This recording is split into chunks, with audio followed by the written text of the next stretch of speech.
매주 매주 조금씩 배우지만 중요한 것은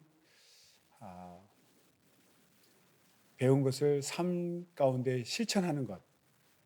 내가 하나님의 자녀된 것과 그리스도인이 된 것을 세상의 빛과 소금으로서 감당하는, 나를 통해서 하나님을 소개하고 믿을 수 있는 세상을 향한 하나님의 천국의 입구, 천국으로 들어가는 천국 문이 될 수 있는 그런 삶이 될 수 있도록 늘 하나님께서 우리를 사용해 주시도록 기도해야겠습니다. 오늘은 로마서 2회 10번째 시간입니다. 로마서 2장 17절에서 29절인데요. 제목은 유대인과 율법, 유대인과 율법이 되겠습니다. 지금 유대인들이 그 율법을 받은 것에 대해서 특권의식으로 느끼고 자랑하고 기뻐하지만 실제로는 율법대로 살지 않습니다. 순종하지 않는 그런 유대인들, 그들에 대해서 책망하고 오히려 율법을 받지 않은 이방인들이 율법처럼 순종한다면 오히려 율법을 받고도 순종치 아니하는 유대인들을 판단하지 않겠느냐, 그런 내용입니다. 그래서 한번 오늘은 유대인과 율법이라는 제목으로 그 부분을 나눠보도록 하겠습니다. 크게 오늘은 이제 세 단락으로 나뉘는데요. 17절로부터 이제 20절까지 나뉘고, 그다음 21절로 24절까지, 그리고 25절에서 29절 끝절까지 크게 세 단락으로 나누겠습니다. 첫 번째 17절에서 20절까지입니다.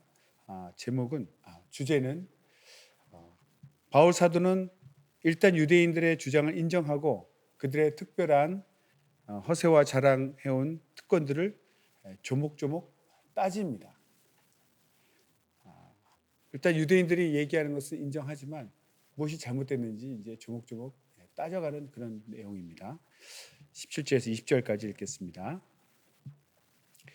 유대인이라 칭하는 내가 율법을 의지하며 하나님을 자랑하며 율법의 교훈을 받아 하나님의 뜻을 알고 지극히 선한 것을 좋게 여기며 내가 율법에 있는 지식과 진리의 규모를 가진 자로서 소경의 길을 인도하는 자요, 어둠에 있는 자의 빛이요, 어리석은 자의 훈도요, 어린아이의 선생이라고 스스로 믿으니. 먼저 유대인들은 기록된 율법을 소유하고 있고 그들 가운데 하나님이 특별히 임재하고 계셨다는 점에서 다른 모든 민족들과 구별되고 분리된 특별한 민족이었습니다. 그건 사실이죠. 하나님께서 유대인들을 택하시고 그들에게 하나님의 율법을 주어서 하나님을 알게 하시고 하나님의 거룩한 법을 소개하셨습니다. 17절 첫 부분에 이제 유대인이라 칭하는 내가, 이런 부분이 나오죠. 유대인이라 칭하는 내가. 여기서 유대인은 특별히 어떤 혈통적인 유대인을 얘기하는 것은 아니고 믿음으로서의 유대인을 얘기합니다. 실제로 이방인들도 유대교에 입교해서 유대교의 율법을 따르게 되면 같은 유대인으로 인정을 해주죠. 그래서 부모 중에 어린아이를 가르치는 자는 어머니이기 때문에 어머니가 유대인이면 그 자손들은 유대인으로 인정을 해줍니다. 그런데 어머니가, 즉 몽학 선생으로 역할하는 어머니가 유대인이 아니면 유대인으로 인정받지 못하죠. 그러니까 이것은 혈통적이라기보다는 계명에 순종하는, 율법으로 믿음으로 순종하는 믿음의 유대인이라고 호칭하는 것입니다. 그래서 실제로 유대인이라 하는 것은 그들이 자랑할 만하죠. 하나님께서 선택한 민족이고 그들에게 하나님의 거룩한 율법을 주어서 지키게 했으니까요. 그런데 문제는 그렇게 불리는 사람 가운데 많은 이들이 오히려 하나님 앞에 가장 악랄한 사람들, 악랄한 죄인들이 그 유대인들이라는 것입니다. 계시록 2장 9절 읽겠습니다. 내가 내 환난과 궁핍을 아노니 실상은 내가 부여한 자니라. 자칭 유대인이라 하는 자들의 회방도 아노니 실상은 유대인이 아니요 사단의 회다. 그렇죠.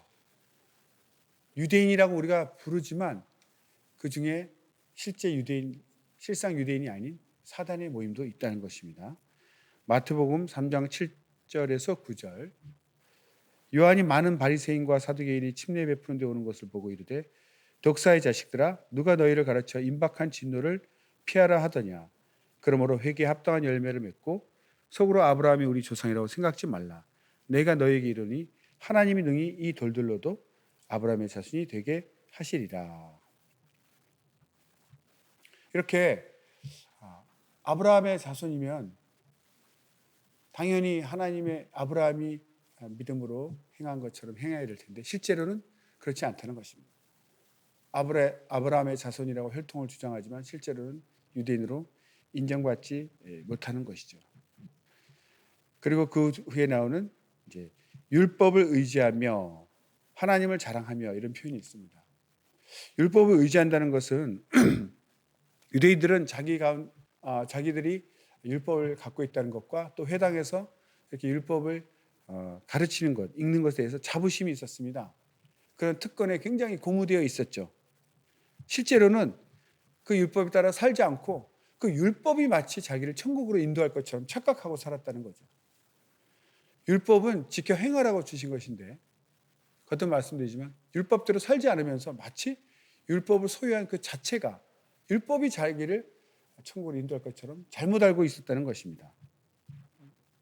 그래서 그들은 율법에 순종하는 마음이 아니라 교만하거나 태만하거나 세속적 방심에 가득 찬 마음으로 그런 식으로 율법을 의지하는 것은 영혼의 멸망을 가져온다.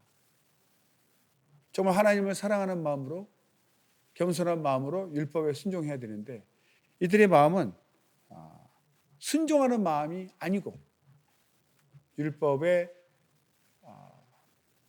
순종하는 마음이 아닌 교만과 태만과 세속적 방심으로 그런 마음으로 율법을 의지하는 것은 영혼에 오히려 멸망을 가져온다. 율법은 순종하라고 주신 것이기 때문입니다.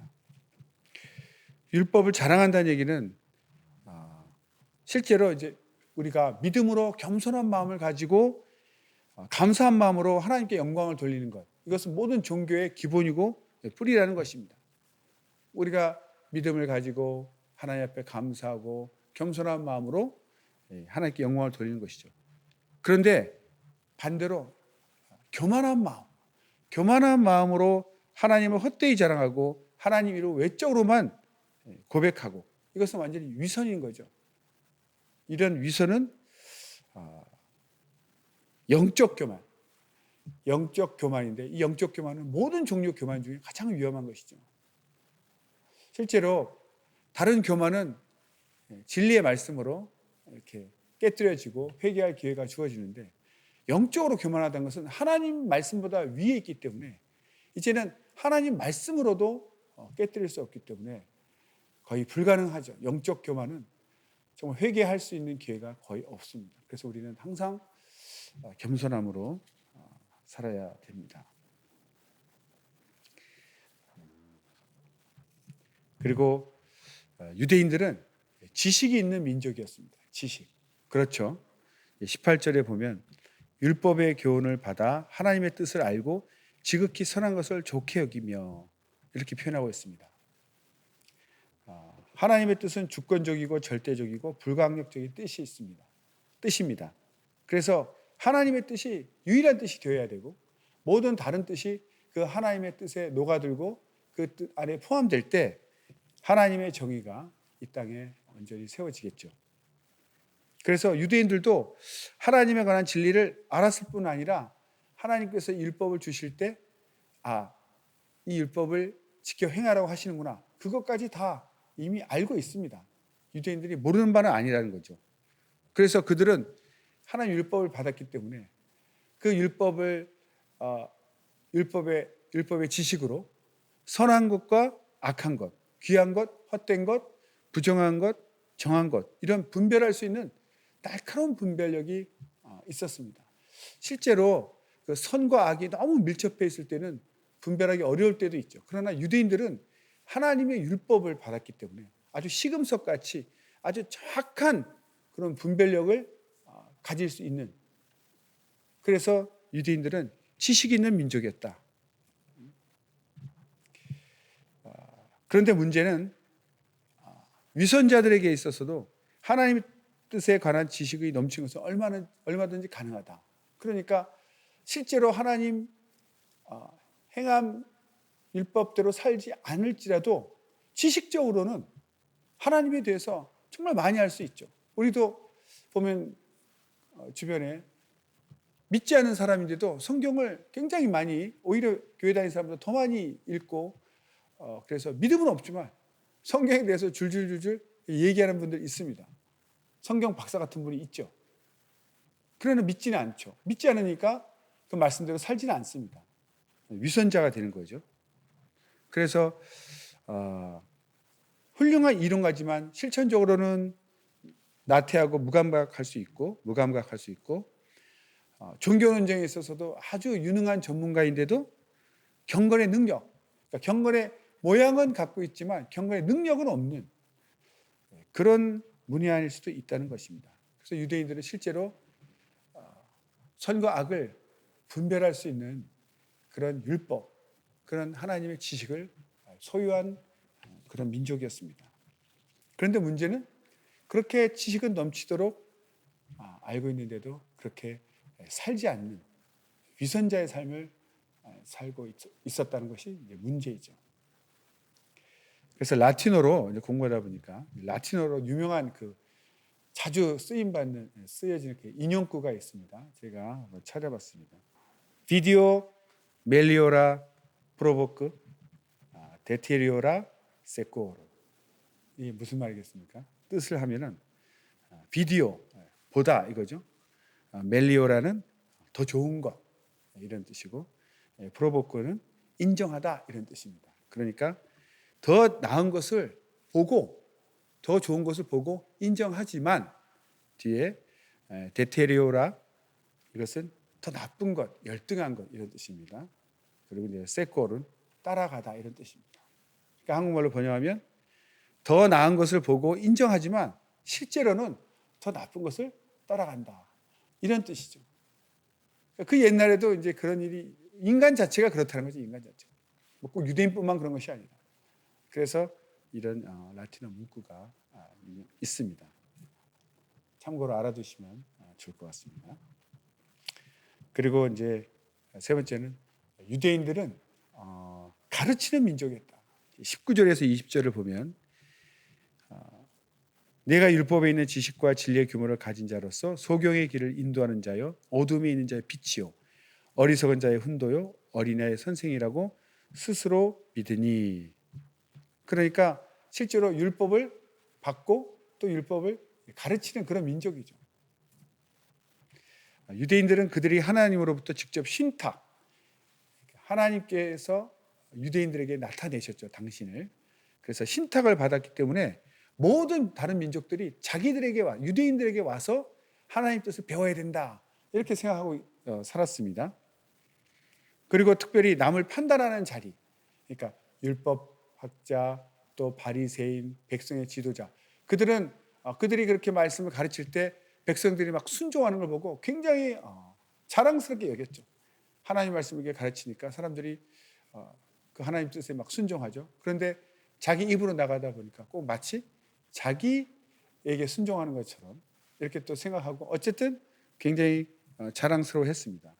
그런데 실제로는 하나님 말씀을 율법을 설파했기 때문에 그 율법에 순종하는 것인데, 말을 전하다 보니까 자기에게 마치 순종하는 것처럼 해서 그들은 이제 교만, 자만, 또 이렇게 그 사람들을 이렇게 경멸하는 그런 허세를 갖게 되는 거죠. 그것이 문제입니다. 예전에 그런 일이 있었는데요. 연말 행사를 하면은 이제 개인 돈이 아닌 예배당 헌금으로 이제 기념품을 사서 마지막에 다 이렇게 하나씩 드리지 않습니까? 뭐 경품 못 받은 분 그냥 가면 서운하니까 일단 기념품을 다 나눠주죠. 그런데 그 기념품을 누가 나눠줍니까? 저요 해서 어떤 사람이 제가 나눠드리겠습니다. 그걸 꼭 하고 싶어하는 사람이 있어요. 나눠주는 일을 하고 싶어하는 사람. 그 심리가 뭐냐면요, 자기 돈도 아니고 자기 물건도 아니고 교회에서 준비한 것을 나눠주는데 사람들이 받을 때 심리적으로 고맙습니다 이렇게 하죠. 사실은 그게 이제 교회에 고마운 것인데 어쨌든 나눠주는 사람에게 고맙습니다 하니까 기분이 좋은 거예요. 꼭 그 일을 자기가 하겠다고 하는 사람이 있었습니다. 그게 바로 사람들의 그런 어떤 심리죠. 사람들에게 그 영광받고 싶은 그런 허세, 그런 것과 같다는 거죠. 하나님 말씀을 가르치는데 그 말씀에 움직이는 것이, 말씀에 순종하는 것이지 내 말에 순종한 건 아니죠. 하나님 말씀에 순종했는데 그것을 보고 마치 자기 말에 따라 사람들이 움직이는 것처럼 착각하고 교만해지고 또 사람을 이렇게 경멸하는 그런 허세를 부린 것은 아주 영적으로 위험한 것입니다. 실제로 우리가 하나님 말씀을 가르치는 것은 하나님의 영감, 하나님의 감동이 없이는 가르칠 수 없습니다. 그래서 하나님 것을 하나님의 것으로 가르치기 때문에 사실 우리는 자랑할 것이 없는 거죠. 내 것을 가지고 내 능력으로 가르치는 것이 아니라 하나님의 말씀은 하나님의 능력으로 가르치는 것이기 때문에 사실 전하는 자, 가르치는 사람은 자랑할 것이 없습니다. 두 번째, 21절에서 24절까지입니다. 바울 사도는 두 가지 면에서 유대인들의 심기를 자극하고 있습니다. 찌른다는 얘기죠. 21절에서 24절 읽겠습니다. 그러면 다른 사람들을 가르치는 내가 내 자신을 가르치지 아니하느냐? 도적질 말라 반파하는 내가 도적질하느냐? 간음하지 말라 말하는 내가 간음하느냐? 우상을 가증히 여기는 내가 신사의 물건을 도적질하느냐? 율법을 자랑하는 내가 율법을 범함으로 하나님을 욕되게 하느냐? 기록된 바와 같이 하나님의 이름이 너희로 인하여 이방인 중에서 모독을 받는도다. 이 두 번째 단락에서 보면 첫 번째로 유대인들은 자기들의 지식과 고백에 반하여 죄를 범했습니다. 곧 그들은 남에게 하지 말라고 가르친 것을 자기가 범했습니다. 이 어떤 결과가 나오겠습니까? 뻔하지 않습니까? 그런 말이 있습니다. 본보기. 앞서 행함으로써 사람들에게 본보기가 되죠. 그 본보기가 법보다 더 큰 지배력을 갖고 있다. 아이들도 부모의 말에 따르는 것이 아니라 부모의 모습을 보고 배운다는 말이 있습니다. 그러니까 본보기가 중요하다는 거죠. 말씀의 성공을 가로막는 최대 방해자들은 자기들의 선한 가르침에 모순되는 잘못된 삶을 사는 사람들입니다. 그러니까 강단에서 그럴듯하게 설교를 하고 내려와서는 그릇되게 오히려 말씀과 반대로 산다면 그 모습을 보는 사람들이 얼마나 마음이 힘들겠습니까? 그런 사람이 또다시 올라가서 설교를 한다면 정말 은혜가 안 되겠죠. 그래서 아무리 하나님의 법을 가르친다 할지라도 그 가르친 자가 그대로 살지 아니하고 오히려 법을 어긴다면 이것은 오히려 더 큰 범죄가 된다는 것이죠.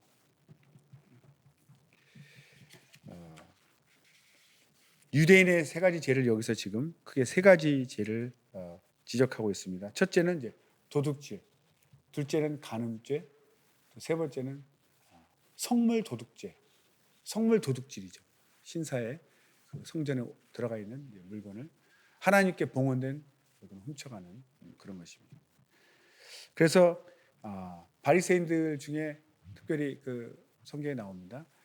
과부의 가산을 삼킨다 이런 표현이 있죠.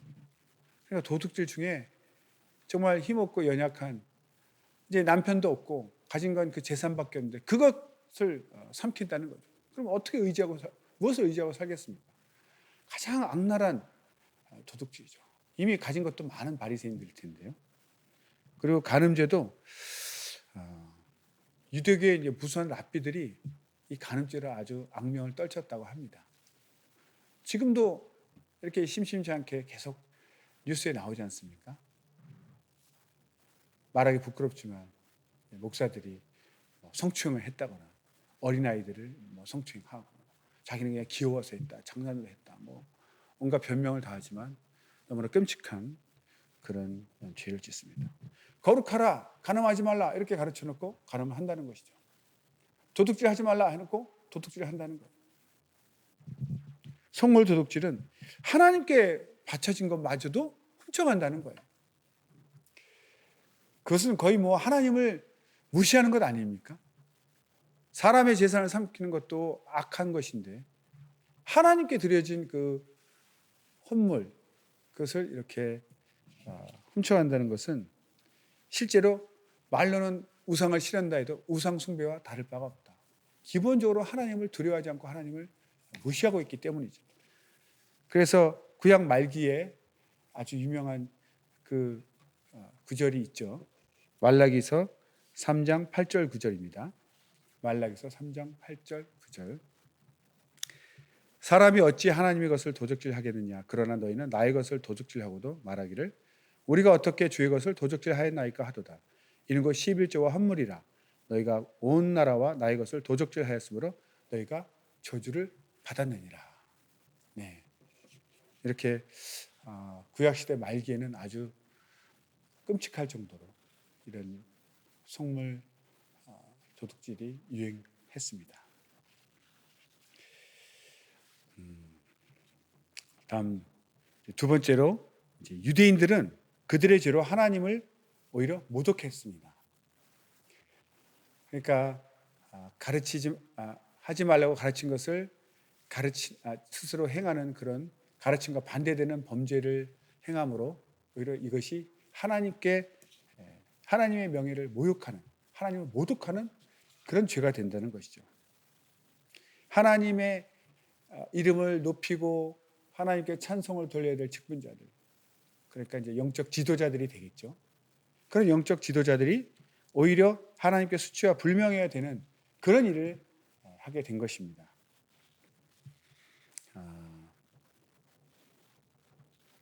가르치는 자들에게 조심스럽게 행동하라는 그런 좋은 충고도 있습니다. 디모데전서 6장 1절을 보면 무릇 멍에 아래 있는 종들은 자기 상전들을 범사에 마땅히 공경할 자로 알지니 이는 하나님의 이름과 교훈으로 회방을 받지 않게 하려 함이라. 그러니까 상전이 있고 또 종이 있고 가르치는 자가 있고 배우는 자가 있는데 각각 자기 역할이 있습니다. 상전이라고 가르치는 자라고 자기 아래 있는 사람을 세상에서는 자기가 지위가 높을 수 있습니다. 지위가 높을지라도 무시하면 안 되고 또 아래에 있는 사람을 형제라고 해서 또 자기 육신의 상전을 또 가르치는 사람을 무시해서는 안 된다는 거죠. 이런 것들이 다 하나님의 말씀 어김으로 인해서 마지막 궁극적으로는 하나님을 모독하는 것이 된다. 그래서 나 하나로 끝나는 것이 아니라 항상 나로 인해서 하나님의 이름이 거룩히 여김을 받아야 되기 때문에 하나님을 항상 영화롭게 하나님의 명예를 생각하고 행동해야 되는 거죠. 우리 옛날에는 또 뼈대 있는 집안 가문의 영광을 이렇게 생각하면서 산다 이런 말 있었지 않습니까? 마찬가지로 항상 나는 그리스도인이 된 후에는 우리 주님 정말 예수의 이름이 거룩히 여김을 받도록 늘 자신이 말씀대로 순종해야 됩니다. 자기가 그리스도인임을 밝히고 말씀을 전했는데 실제로 내가 말씀대로 살지 않는다면 누가 믿고 누가 따르겠습니까? 오히려 나한테만 실망하는 것이 끝나는 것이 아니라 하나님의 이름에 모독이 된다는 것입니다. 세 번째 단락, 바울 사도는 유대인의 죄의 책임으로부터 벗어나기 위해서는 그들의 고백이 전적으로 불충분하다는 것을 지적하고 있습니다. 25절에서 29절이죠. 읽겠습니다. 내가 율법을 행한즉 할례가 유익하나 만일 율법을 범한즉 네 할례가 무할례가 되었느니라. 그런즉 무할례자가 율법의 제도를 지키면 그 무할례를 할례와 같이 여길 것이 아니냐. 또한 본래 무할례자가 율법을 온전히 지키면 의문과 할례를 가지고 율법을 범하는 너를 판단치 아니하겠느냐. 대저 표면적 유대인이 유대인이 아니요 표면적 육신의 할례가 아니라 오직 이면적 유대인이 유대인이며 할례는 마음에 할지니 신령에 있고 의문에 있지 아니한 것이라. 그 칭찬이 사람에게서가 아니요 다만 하나님에게서니라. 예. 여기 이제 할례 무할례 이런 얘기가 나오고 그다음에 표면적 유대인, 이면적 유대인 이런 말이 나옵니다. 왜냐하면 바울 사도는 할례 받지 않은 이방인이 자기들이 갖고 있는 빛에 따라 산다면 유대인과 동일한 반열에 선다는 사실을 보여줍니다. 무슨 말이냐면 율법은 다시 말씀드리면 지켜 행하라고 거룩한 율법을 주셔서 그 율법을 지키면 거룩한 법이니까 우리 삶이 거룩해지는 거죠. 그러니까 율법을 지켜 행할 때 거룩한 율법, 거룩한 내용, 그래서 우리 삶이 거룩해집니다. 그런데 그 율법을 지키지 않으면 아무 의미가 없다는 거죠. 그 율법대로 지켜 살겠다는 표시로 할례를 받은 것입니다. 그 할례라는 그 의식이 율법대로 지켜 살겠다 그런 하나님 앞의 약속으로 이렇게 이스라엘 민족들이 이제 유대인들이 자손들에게 그렇게 쭉 할례를 행했습니다. 그런데 할례를 받고도 율법을 지키지 않는다면 그 할례가 무슨 의미가 있겠냐는 거예요. 결혼식을 항상 비유를 드는데요. 결혼식을 하는 이유가 이제 부부로서 서로 사랑하고 잘 살겠다는 그런 약속의 예식인데 결혼식은 성대하게 하고 모든 만인들에게 알렸는데 결혼하면서 맨날 싸우고 사랑하지 않는다면 그래서 결혼식이 무슨 의미가 있겠냐는 거죠. 돈이 없고 가난하고 상황이 여의치 못해서 결혼식을 못 올렸다 할지라도 서로 사랑하고 산다면 오히려 결혼식하고 싸우는 사람보다 실제로 정상적이고 행복한 가정이 되지 않겠습니까? 그렇다는 거죠. 실제로 할례 받지 않은 자를 부정한 자로 여겼습니다. 이사야서 52장 1절이죠. 시온이여 깰지어다 내 힘을 입을지어다 거룩한 성 예루살렘이여 내 아름다운 옷을 입을지어다 이제부터 할례 받지 않은 자와 부정한 자가 다시는 내게로 들어옴이 없을 것임이니라. 실제로 할례 받은 자는 하나님의 말씀대로 살겠다고 하는 율법대로 살겠다는 거룩한 백성으로 구별이 되었고 할례 받지 않은 자는 하나님의 율법을 받지 않은 자들이기 때문에 부정한 자로 더럽게 여겨서 함께 지내지 않았습니다. 구별되어 버렸어요. 그런데 또 그들은 약속의 언약에 대해서도 외인으로 분류되는 해당 사항이 없는 특권이 없는 그런 민족들이 되었죠. 에베소서 2장 11절 12절입니다. 그러므로 생각하라 너희는 그때 육체로 이방인이요 손으로 육체에 행한 할례당이라 칭하는 자들에게 무할례당이라 칭함을 받는 자들이라. 그때 너희는 그리스도 밖에 있었고 이스라엘 나라 밖에 사람이라. 약속의 언약들에 대하여 외인이요 세상에서 소망이 없고 하나님도 없는 자이더니. 우리 이방인들이 그랬다는 거죠. 유대인들에 비해서 약속 밖에 있는 자, 언약과는 상관이 없는 자들이었다는 거죠. 그런데 반전이 이루어집니다. 그러나 그런 율법을 받은 유대인이라 할지라도 악한 유대인은 오히려 율법을 받지 않은 그런 이방인들과 동일하게 여겨질 것이라는 거죠. 율법을 받았다고 해서 거룩한 것이 아니라 그대로 살지 않는 악한 유대인이라면 이방인과 다를 바가 없다. 예레미야 9장 25절 26절입니다. 예레미야 9장 25절 26절. 여호와께서 말씀하시되 날이 이르면 할례 받은 자와 할례 받지 못한 자를 내가 다 벌하리니 곧 애굽과 유다와 에돔과 암몬 자손과 모압과 및 광야에 관하여 그 머리털을 모지게 깎은 자들에게라. 대저 열방은 할례를 받지 못하였고 이스라엘은 마음의 할례를 받지 못하였느니라 하셨느니라. 그러니까 하나님이 율법을 받고 율법 지키겠다고 할례까지 받았다 할지라도 율법을 지키지 않으면 그 할례를 무할례로 여긴다는 거죠. 그래서 할례 받은 자와 할례 받지 못한 자를 다 벌한다고 되어 있습니다. 내가 하나님 말씀대로 살겠습니다. 그것이 할례인데 할례 받고도 율법을 지키지 않으면 그것은 아무 의미가 없다는 거예요. 그래서 하나님 계명대로 살지 아니하면 할례나 무할례제나 다 벌하겠다. 지난주에도 이렇게 말씀을 드렸죠. 하나님이 공평하게 판단하신다는 것은 그 외모 어떤 조건을 보지 않는다. 유대인이라고 특별히 봐주지 않는다 이거죠. 율법 받았다고 특별히 봐주지 않는다는 거죠. 문제는 그대로 행하는가. 유대인이 아니든 율법을 행한 자는 그만큼의 보상이 있을 것이고 행하지 않으면 벌받는, 그것이 공평한 것이죠. 열방은 아예 할례를 받지 못했고, 그러니 뭐 하나님 말씀도 모르고 하나님 뜻대로 살지 않는 것이고, 그러나 이스라엘은 마음의 할례를 받지 못했다.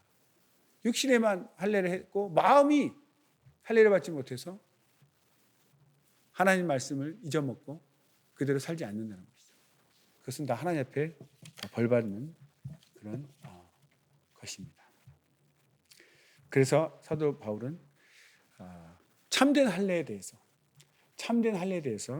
설명하고 있습니다. 28절, 29절. 대저 표면적 유대인이 아니요 표면적 육신의 할례가 아니라 오직 이면적 유대인이며 할례는 마음에 할지니 신령이 있고 의문에 있지 아니한 것이라. 그 칭찬이 사람에게서가 아니요 다만 하나님에게서니라. 그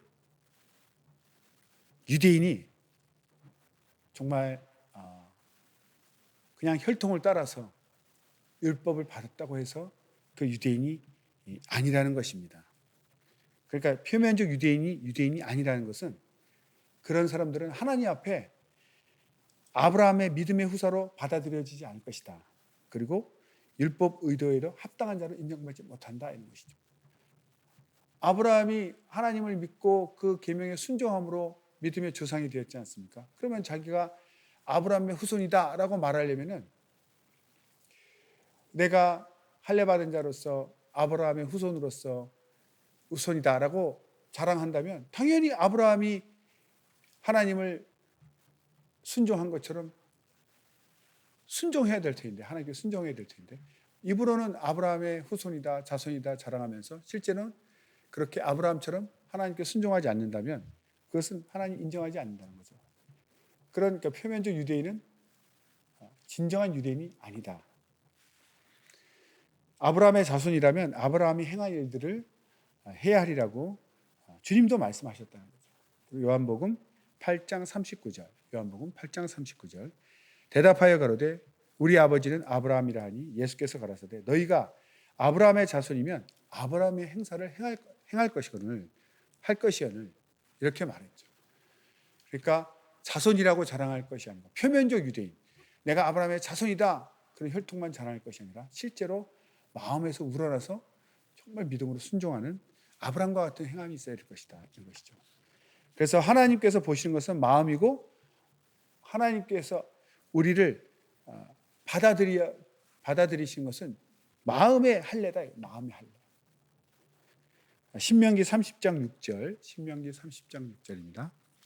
내 하나님 여호와께서 내 마음과 내 자손의 마음의 할례를 베푸사 너로 마음을 다하여 성품을 다하여 내 하나님 여호와를 사랑하게 하사 너로 생명을 얻게 하실 것이며. 그렇죠. 하나님께서는 마음의 할례를 받는다는 것이 무엇입니까? 육체의 할례를 받아봤자 마음이 떠나면 의미가 없다는 거죠. 마음의 할례를 받아서 내 영혼이, 내 마음이 진정으로 하나님을 따라가고 순종하고자 하는 마음이 있느냐는 것이죠. 그것을 마음의 할례라고 얘기합니다. 그리고 이것은 손으로 하지 않은 할례입니다. 손으로 하지 않은 할례라는 것은 즉 육체에 베푼 할례가 아니라는 것이죠. 골로새서 2장 11절 12절. 또 그 안에서 너희가 손으로 하지 아니한 할례를 받았으니 곧 육적 몸을 벗는 것이요 그리스도의 할례니라. 너희가 침례로 그리스도와 함께 장사받고 또 죽은 자들 가운데서 그를 일으키신 하나님의 역사를 믿음으로 말미암아 그 안에서 함께 일으키심을 받았느니라. 그러니까 이것은 이제 영혼 속에 이루어져야 되고 하나님의 영에 의해서 진행되어져야 된다는 것이죠. 그러니까 마음에서 하나님 사랑하는 마음이 없고 성령의 감동을 받지 못하면 당연히 하나님 사랑하는 마음도 없어질 것이고 하나님을 잊어버리겠죠. 하나님 계명 다 잊어버리겠죠. 그러면 이것이 무슨 할례가 무슨 의미가 있겠느냐. 그러니까 할례를 몸에 받는 것이 중요한 것이 아니라 이 마음에 받아야 된다. 몸에 받은 것은 실제로 마음까지 받아야 되는데 몸에만 받고 마음에 변화가 없다면 그것은 진정한 할례가 아니고 진정한 유대인이 아니다. 이렇게 사도 바울은 지적하고 있는 것입니다. 그러니까 표면적 유대인이 아니라 이면적 유대인이어야 되고 표면적 할례가 아니라 이면적 할례가 진정한 참된 할례다. 이렇게 말하고 있습니다. 그래서 우리가 이렇게 그럴듯하게 기도하고 자랑해서 사람은 속일 수 있을지 모르지만 하나님은 절대로 속일 수 없다. 하나님은 속지 않으십니다. 하나님은 중심을 꿰뚫어 보시기 때문에 정말 마음에서 우러나서 하는 것인지 마음은 없고 그냥 거짓으로 위선적인지 다 아신다는 거죠. 왜 그렇게 마음이 중요합니까? 마음이 진정성이 있기 때문이죠. 마음이 다른 데가 있으면 겉으로 행위가 아무리 있다 할지라도 언젠가 어느 순간인가 배신하고 돌아설 것이라는 거죠. 마음이 행함을 지배하기 때문이죠. 그러니까 마음이 하나님께 가 있는 사람은 아무리 어려워도 하나님을 떠나지 않고 계명을 어기지 않습니다.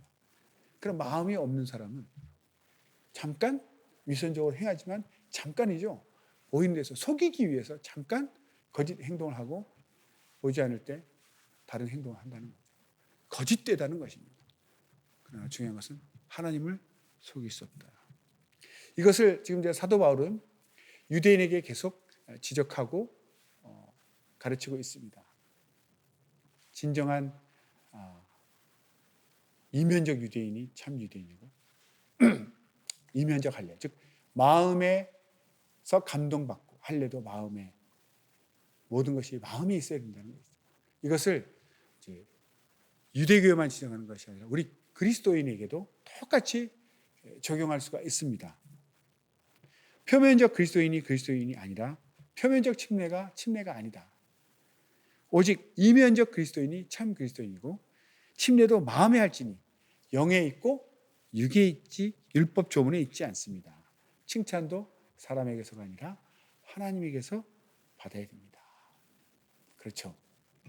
이것이 또 결론이 되겠습니다. 우리가 그리스도인이라고 교회만 왔다 갔다 하고 침례 받았다고 해서 진정한 그리스도인인가? 마음에서 정말 비록 어떤 상황이 어려운 상황에 걸쳐서 교회 못 나갔다 할지라도 정말 있는 곳에서 하나님께 예배드릴 수 있다면, 그리고 침례도 내가 그리스도인이 되었다는 그 하나님과 사람 앞에 내가 그리스도인으로 거듭났다는 표시를 행한 것이기 때문에 그것을 마음의 침례를 받았다는 얘기는 마음속에서부터 진정한 변화, 나는 그리스도인이라는 마음의 어떤 결단이 있어야지 어떤 것에서도 변질되지 않을 것입니다. 그러니까 물에 한번 들었다 나왔으니까 침례 받았다. 그런데 전혀 그리스도인같이 살지 않는다면 그 침례가 무슨 의미가 있겠냐는 거죠. 매주 성경책 들고 교회를 왔다 갔다 해서 사람들이 저 사람 교회 다니는구나 알고 있지만 실제로 마음에 하나님을 두기를 싫어하고 거짓된 행동을 하고 죄를 짓고 산다면 그를 그리스도인으로 인정할 수 있겠습니까? 칭찬도 사람은 속일 수 있습니다. 그래서 사람들이 훌륭한 믿음, 훌륭한 칭찬 아니다는 거죠. 사람에게서 받는 칭찬은 그가 물론 진정으로 그리스도인다운 삶을 살아서 칭찬받을 수 있겠지만 속일 수도 있기 때문에 사람에게서 칭찬받는 것은 확실한 칭찬이 아닙니다. 그 중심까지 꿰뚫어 보시는 하나님이 칭찬하실 때 진짜 칭찬인 거죠. 그러니까 이 땅에서는 사람을 다 속여서 칭찬받았는데 마음에 거짓된 마음이 있었다면 우리가 죽은 후에 부활해서 천국 갔을 때 하나님께서 인정하지 않으시면 그게 끝입니다. 그러나 이 땅에서는 사람들이 알아주지 않고 정말 숨은 왼손이 하는 것을 오른손이 모르게 이렇게 숨은 선한 일을 했기 때문에 사람들은 모를 수 있어요. 그래서 칭찬 못 받을 수 있습니다. 그런데 하나님은 다 보셨기 때문에 이 땅에서는 별 볼일 없다고 생각했던 사람이 주님 앞에 갔을 때는 하나님이 직접 많은 사람들 앞에서 모든 사람 앞에서 큰 칭찬 멸관 주실 때 얼마나 놀라겠습니까? 이 사람이 그런 사람이었나? 그러니까 우리도 마음의 침례를 받고 마음의 믿음에 결단하고 눈에 보이는 사람을 속이려고 하는 것, 눈에 보이는 사람을 의식하는 것이 아니라 내 마음 중심까지 꿰뚫어 보시는 하나님, 그분을 의식하고 그분에게 인정받고 그분에게 칭찬받기 위해서 그분을 의식하면서 진정한 믿음 생활을 해야 한다는 것이죠. 우리는 표면적 그리스도인이 아니라 이면적 그리스도인이 되어야 되고 침례도 마음에 받아야 되는 참된 그리스도인이 되어야 하겠습니다. 네, 감사합니다. 오늘은 여기까지 하도록 하겠습니다. 기도하겠습니다.